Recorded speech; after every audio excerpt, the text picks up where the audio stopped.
street photography is sometimes really good art. Not all the time, because the term street photography, it's a little bit not the right expression. I think a lot of people think they just have to go on the street and then they are street photographers. I think you have to do a little bit learning about composition and to see at the end the environment a little bit different than the normal viewer on the street.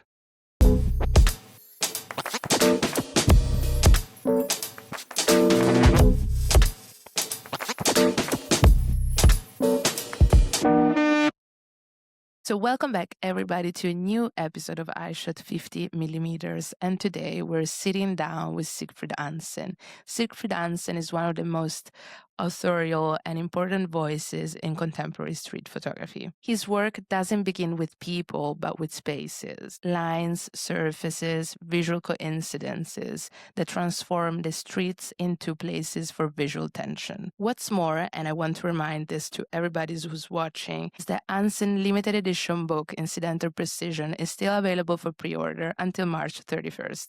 And don't forget to keep subscribing, keep liking, and keep commenting, because what's just one small click to you, it means the world for us.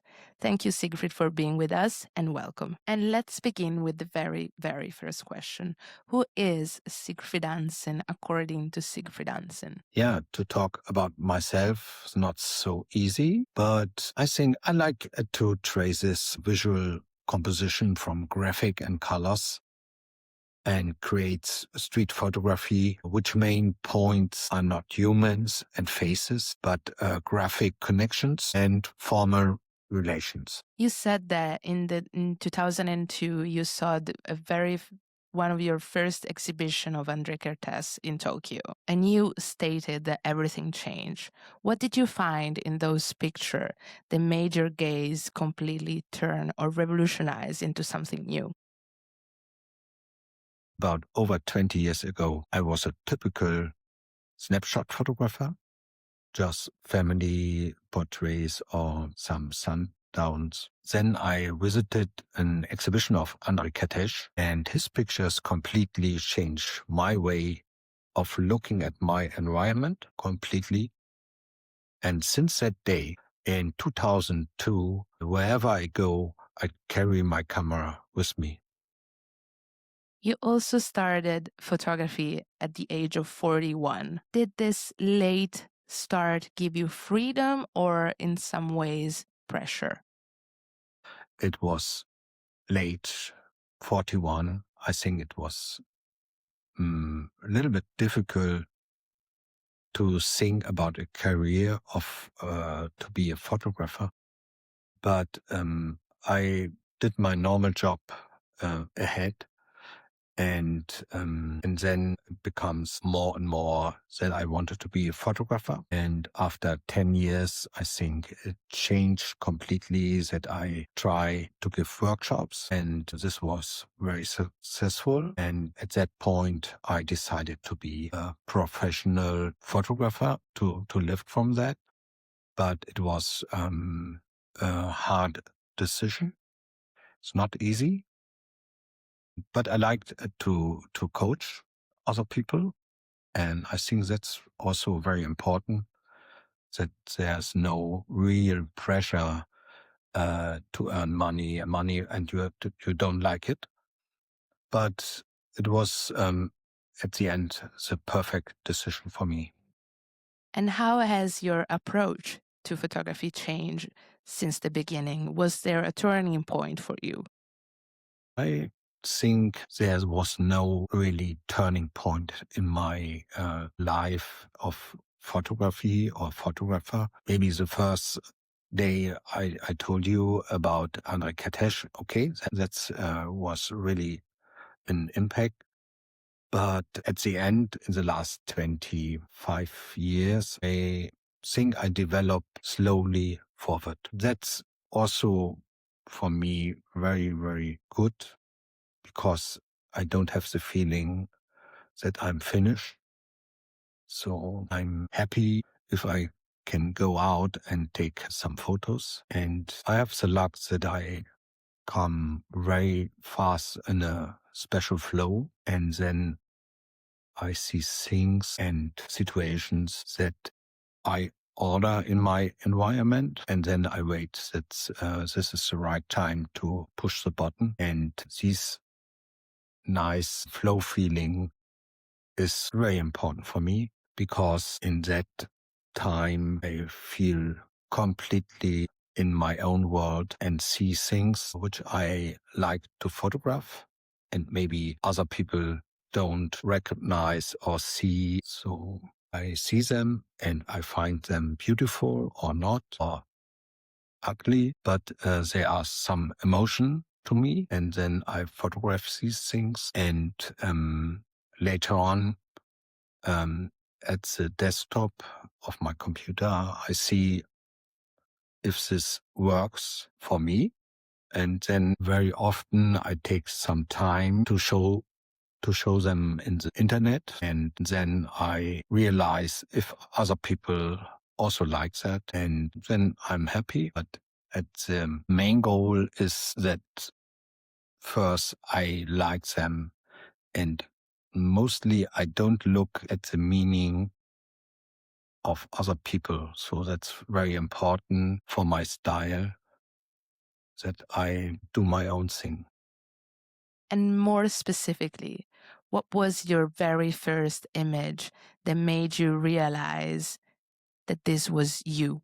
I think I don't have a picture like that, because I'm developed myself since 20 years. I go forward and I'm interested in so many things. Very often I don't show it to the public, and for me there's no special picture which shows me who I am or things like this. So it's more a development. I go forward and try to get more and more and longer in my flow, and to find the pictures in my own environment, in my own world, come at the end to my pictures I like. And looking backwards for a little bit, what piece of advice would you give to the Siegfried of 2002, and why?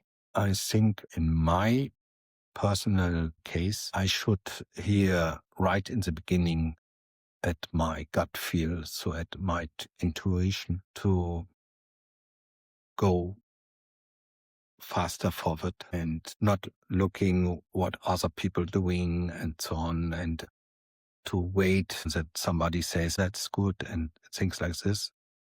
At the beginning, it's sometimes good to have a mentor or things like that, but sometimes it's also very good if you just do your thing and to believe at your stuff and just go forward to the next picture. Now, delving into the topic of observation, of gaze, of research, when you enter a scene, when you observe a scene, what recurring elements are you looking for that for you make the final picture? That's again a good question, but I think for me it's the most important thing to be curious. So I have no plan if I go outside. I have no idea what I'm shooting or take photos of today. So I go to the train station, and sometimes I take the next one. I don't know where it goes. So maybe Hamburg U3, the yellow one. And sometimes I think I jump off in Landungsbrücken, or sometimes I go to the Feldstraße, so different places. And I don't know, at the most time I have no exact plan what I'm doing. Then by the feeling, I go out of the train and jump out of the train, and then I see immediately my things. I work this out, and I'm collecting a lot of small things. And I prefer to do a special tour, go, I think, about now 20 years in Hamburg. So always the same walk. And every time is something different. There's a lot of things different. And and sometimes it's the weather. Every day you have change, and it's about sun, or now in this time we have, after 10 years, a really good winter. So it's all white, and the same places I walked in the last 10 years looks now different, completely different, because we have a lot of snow now. So, and sometimes it's foggy in Hamburg. So it's a lot of changing about the weather, and sometimes about your own mood. And that's also interesting. And the most important thing is really to be curious what is around the next corner. You don't know what surprise there is for a good photo. But you have to be prepared at the end. The camera should be outside, and you have to be practice very fast. Sometimes it goes so fast that you have immediately shoot or take some picture. And sometimes you have time, and you see maybe a lightning situation, and you have just to wait that people going through this thing. But very often, for my style, I have a lot of time. If the photo is on the high point, that I like it very much. So it's more about to be very curious and scan your environment. And I feel like the second question is something that kind of everybody wants to know from you. When you walk the streets, do you immediately see all these geometries, all this line, all this architecture, or is that something that comes later in a second stage of your photography? I never thought about this, because take this picture, this famous picture with a tape, maybe 10 or 15 years after I started photographing. And then a lot of people put me in a box of graphic.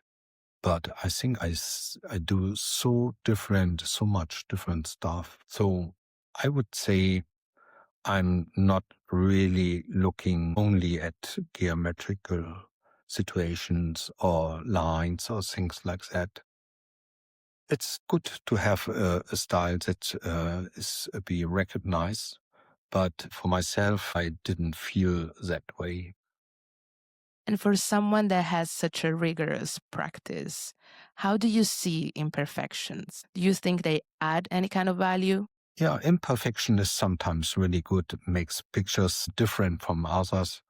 You never know if this works. That's the complicated thing. But very often, really good pictures need some imperfection, and then they go through the roof. But it's not a plan to go outside and make pictures not perfect, but it's sometimes a special luck thing. And later on, you see on the picture, wow, that works very good. It looks good to me. And you show it in the internet, and other people like it also very much. Then you know you are on the right track. And do you ever let go composition for something more uncontrolled or chaotic? Yeah, that's not easy to say, but I think composition and the moment, for me, it's connecting very often together. Sometimes you have the right place and the geometry is really nice. The right person or the right object is not coming, or it's not happening, nothing happen. And then you have to, to decide to yourself, okay, it's gone. I have to go further. And I'm not the person who waits very long about a moment. And if I see something, I do it. And I'm more the fast photographer, because my experience is like there's so much beautiful things outside that I don't stand there for 1 hour or things like this. But this has to decide every photographer for himself or herself. And the point is, I found my own movement outside, and I decided immediately, this is a big one. And I stand there maybe 2 or 5 minutes, and I'm more the type of photographer to come again and again to this place to help the luck on the right track. I'm not the type of photographers who wants it now and it's finished, and then I don't have to go again to the place. So I'm more the other guy who comes again to the place and have a look. Today it's sunny and there's a shadow. and then somebody is walking through the scene, and I'm happy. I did the picture. I take the picture. But the point is, if this is finished and this is a really amazing picture, okay, I go faster next time, faster through this place, because at the end I'm finished with that. So would you say that your photography is closer to instinct or control? I think it's both of them. Very often, in the first moment, I'm really instinctive. I see a potential in this situation or in this place. And then I work it out. And because of my experience, about 20 years, I see for myself, of course, very fast, is this going through to a good picture, or should I go further? But it's mostly instinct. So you see it and then you feel here's something very good, and then you wait a little bit, somebody coming through the scene, and you think, okay, it's bad or not bad. And then you decide to stay maybe 1 minute longer or to come again to this place. That's in the normal work I do on this special place, if I found a good one. You talked about expected coincidences, but if it's still expected, is it a real coincidence? Isn't it there a philosophical contradiction? Yeah, expected accidents or coincidence. Yeah, I would say it's about luck a little bit to put a chair to the situation where the luck can sit down. So if you a little bit prepared, you see the environment and the place, and at the end you need a little bit luck, but you can expect that. Maybe you have a zebra stripe on the street, and then you wait for people who has also stripes. So it's a simple shot, very easy. If you go in big cities, it's not uncommon that people have in the summer some stripe T-shirts. But the point is, if they are color stripes or black and white. So that's what you wait for.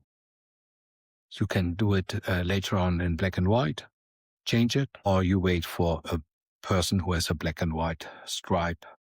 So it's a little bit about luck and a little bit about how confident, how long you want to wait for such things.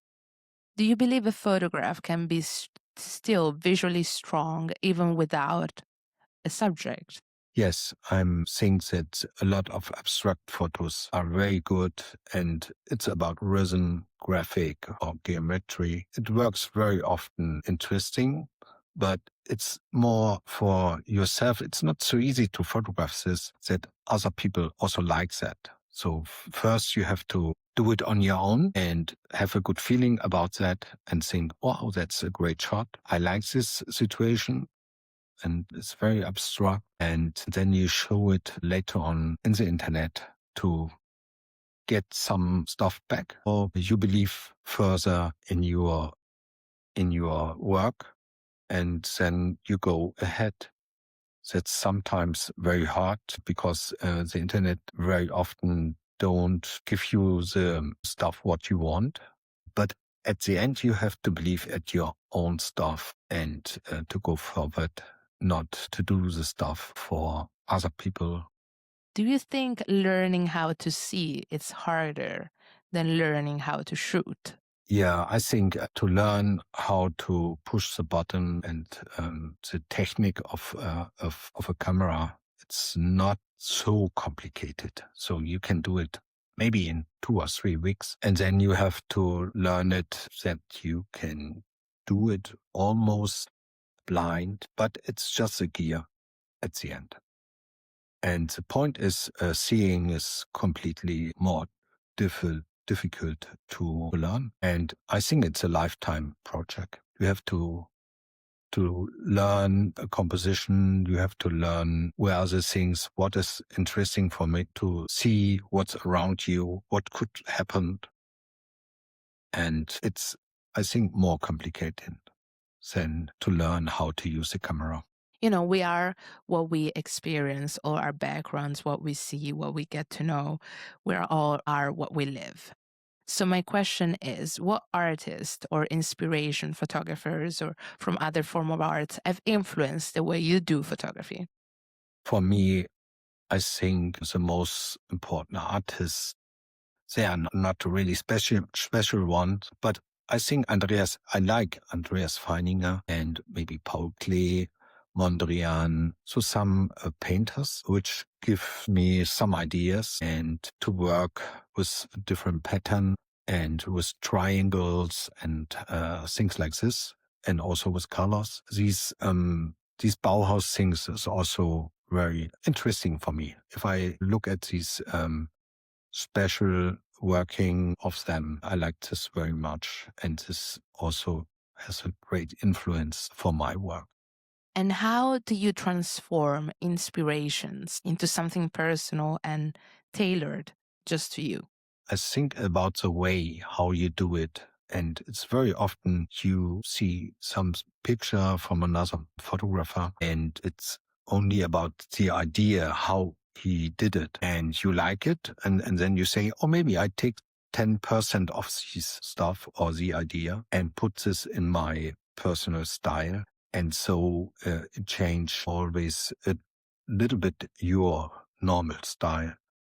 And that's what I'm doing very, very often, that I see pictures, I collect them on Instagram. I make very often a screenshot, put them in a box, and maybe 1 or 2 months again, I have some look in the box and see some pictures interesting. So I have them in my mind, and sometimes it works out that I have a situation where I can need or I have a place for this inspiration. And then I put it my normal work, how I take pictures normally. And I put these 10%, 5% in the picture from another idea. And this works very often good for a new way, and then you go sometimes further in this direction. I think it works very good to start with copying maybe the famous photographers like Ketish or Henri Cartier-Bresson, Robert Fink, so later. You can start with them and try to develop this a little bit in your own stuff and go further then, and don't copy all the time and put some parts of this in your newer pictures, and then you find another photographer put something in this one again in your style. I think that's the development you can do with your own work to come to the next level. Some say that street photography is art, while documentary photography is information. Do you agree with that? Yes, I would say street photography is sometimes really good art. Not all the time, because the term street photography, it's a little bit not the right expression. I think a lot of people think they just have to go on the street and then they are street photographers. I think you have to do a little bit learning about composition and to see at the end the environment a little bit different than the normal viewer on the street. Is there a photography book that has left you a lasting impression on you and on your photography, and why? Yeah, I like books from Solita, Early Colors, Michael Wolff, or in German Michael Wolff, Tokyo Compression, it's a really nice one. Reike Metzger with City Stills, and of course books from Katesh and Bresson. Ralph Gibson is also a really good bookmaker, so I like them. Contemporary, I would say Jesse Marlowe, the yellow one, Don't Tell Them, Show Them, it's the title, I think. And Matt Stewart with All You Can Afford, so some of the new ones. Yeah, that's good stuff. And it's good to have these books to look at it and also to learn from them. Now, delving a little bit more into your own method.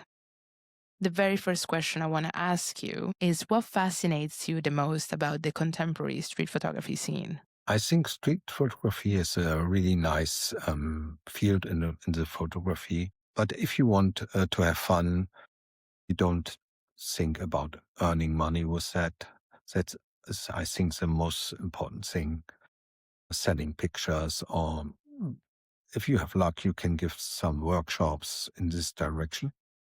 But the point is, you can do what you want in the street photography. There are no rules, and it's a little bit like free jazz. You have to know your gear perfectly, and then you can play everything what you want. Around 2005, you have developed this method called Pilot, which stands for Places, Inspirations, Layers, Objects, and Theme. But before Pilot, how did you photograph? Yeah, the pilot system. Yes, I developed this for my workshops for the understanding for the participants that they understand my workflow. And it's about places, inspiration, layers, objects, and themes. And yeah, it works very well. So I show this system with my pictures, how I start to collect things.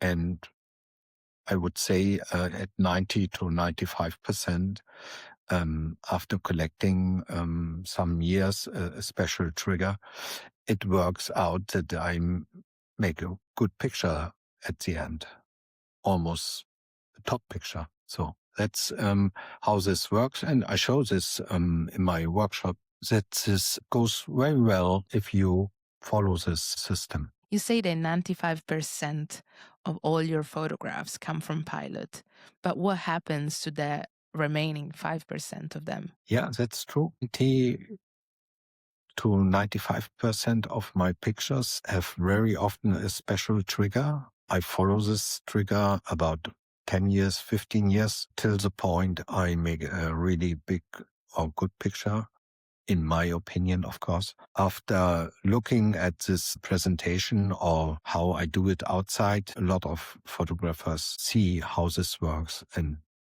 it works for me and sometimes also for the participants very successful, that they see more and they have more focus on some trigger, and they don't go through the environment and see nothing. And it's easier to have some special trigger to follow them and photograph them. So you have also the practice with the camera, and you do something, and you don't wait for the big moments where the elephant goes to the glass house. Then you have your camera in the hand and you are prepared also to get that shot. But with this trigger system and with follow this pilot system, you are shooting outside and you do come to a lot of good photos. What photographers should be aware of when they just enter the field or start the practice, according to you? I think the street photographer should focus first about to change your normal view. So you have your environment, and normally people go from A to B. And if you go over a place, then you go straight to the other side. The street photographer and the photographer, doesn't matter, should see the things, C, D, E, F, and so on. So that's I think the first point a photographer should learn, to be curious what's on the way to be, maybe, about what is around this place. So you can follow the lines, you can look at lines, you can look at people, you can look at different stuff. So that's, for me, the most important focus for photographers, to change your normal perception. And if you have to teach one singular technical principle, what would it be? I think reduction. You should not lose yourself in technical stuff. Yes, you can know people who can talk about cameras the whole day, so it's okay. But for me, it's not so important. Now, instead, talking a little bit more about editing and post-production, you've stated that you hate post-production, but back in the days, photographers used to spend hours and hours and hours in dark rooms. How do you reconcile with that? I don't like to work in the post processing of my pictures too long. I do a little stuff, and I try to hold this on a minimum of changing, and I really like more to go out, catch, or to take the next photograph. So that's the most boring thing for me, to work picture out. One thing that really struck me was that you wait 3 to 6 months before seeing again the pictures you shot. Why is time so important for you? That's true. Most of my pictures I see after half a year, 3 months, or a year. That's no problem, because I need this emotional distance to my pictures. And if I look maybe half a year later on my pictures, then I'm completely neutral. And then I decided very emotional, less what's happened on the picture. Is this working for me? And if my heart makes a jump, then I know, wow, that's a good one. And I know exactly this works for me. And then I work this picture especially out. And the other ones, I let them on the hard drive. And when a photograph enters a sequence, what must it do in relation to the others? I'm not working like that, that I'm thinking of a book. The book is maybe the last thing I do, because in my meaning, I always think that street photography is the single top shot. That's it. That's how I see it from Cartier-Bresson and maybe Henri Cartier and other photographers. The top shot, and it don't have to fit to others. But that's also the problem of making a book, because somehow the pictures don't stick together.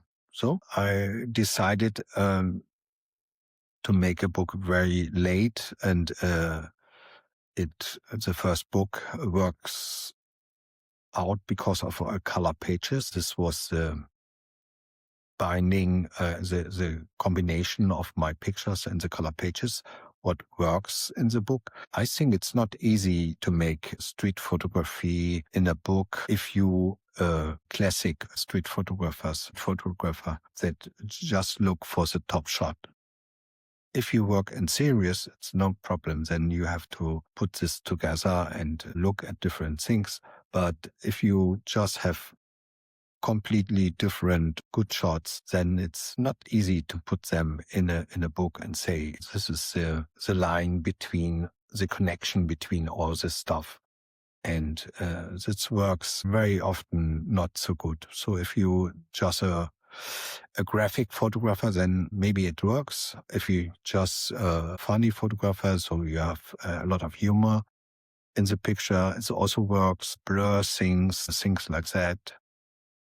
It works if you do it constantly in one way. But if you just have 50 or 100 really good shots, and they are maybe in different towns, different lights, different situations, then it's very often hard to bring them together. Can a strong edit save a weak sequence or a weak project? I think if you have a good editor, you can make a lot out of the pictures. So in Germany, we have Wolfgang Zuborn. For me, he works really, really good in the editing part, and he is also a great photographer. But if you go there and he's a really strong editor, he can make really a book out of different pictures, and he puts things together you never would imagine. So sometimes it's really helpful to find a good editor and to start to make a book. Street photography today is almost everywhere online, yet kind of almost invisible outside the photo world. Do you believe this overexposure has some sort of influence on the craft, and can it be dangerous for it? I would say that's very interesting scene. Street photography, okay, it's massive input in so many people do that, and because it's at the end so easy to take a phone and go through the street and take some pictures and call it street photography. So for the galleries and for museums, it's very, very difficult to see what is good stuff. But I think this was also 20 years ago. There was also no really scene of galleries who has street photography in their portfolio. I think it's more free jazz, and it's difficult to sell stuff like this. And it's difficult to find photographers which are really special, and you can see immediately this is his work. I think that's the problem. It's easier to go in the direction of painting and other art to earn some money with. And that's, I think, the reason why the most galleries have no idea what they should show to the other people. Do you think that the approach to photography with behind the scenes or POV has in some ways changed the way we read photography? A lot of photographers do this to show how this works or how they make some photos. Sometimes it works really good for the viewer, but the most time, if I see this from other photographers, mostly I think, okay, that's not my cup of tea. And it works. It's sometimes so simple that I think, okay, that's boring, but a lot of other people who likes it. But this content is very often about just to collect follower, and that works for me really good because it's really behind the scene. It's sometimes open your mind because you think, wow, that's interesting. I never would do this like that. And then it helps. But if you just do it for content and just for follower, you do everything, just make a frame and think there is something maybe, and then you go there and there's a window and you look at this and think, okay, what's the goal now? I don't understand this. And okay, but a lot of people wanted some amusement about photography, and it works. But very often, I think it don't work at all. Okay, this is instead kind of it's a hot take. And this hot take is that street photography is dead. Smartphone and Instagram have changed completely the way we see the world. Is it true or false for you, and why? I think it's false, because if you could see some special things before internet, then you make some good photos. I also started with on film and started with good photos, and then I developed this more and more. But I think if you have a good eye, it doesn't matter if you have a smartphone or a good camera. For me, it's interesting how the picture works to me. I think at the third or fourth question maybe is, have you done this with a normal camera or with an iPhone?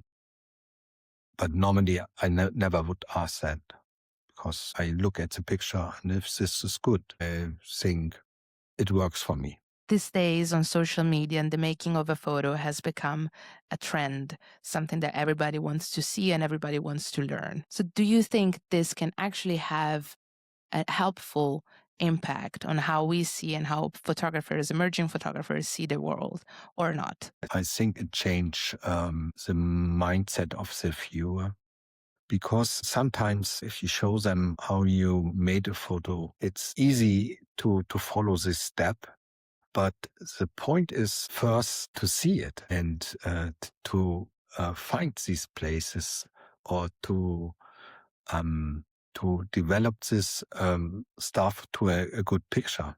But if you show this on a movie, it looks so simple very often. It's so simple. The main point is before you started the film, and that's, I think, the complicated thing. And if you show it in a movie, it looks so easy. But the point is you have to ask why he's doing this and why he's choosing exact that frame. And this is about experience, about, for me, 20 years or 15 years, that doesn't matter. But seeing is the most important thing, and not to show it on a video.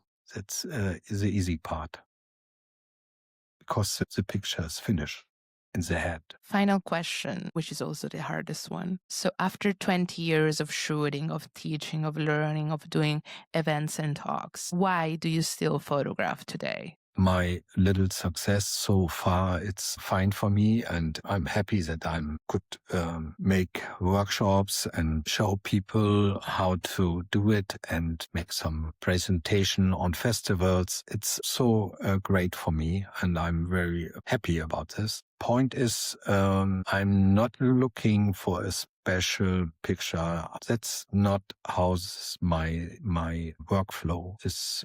It goes like, I'm curious what's happen on the next corner. And that's the point. After I look around the corner, I know what to do.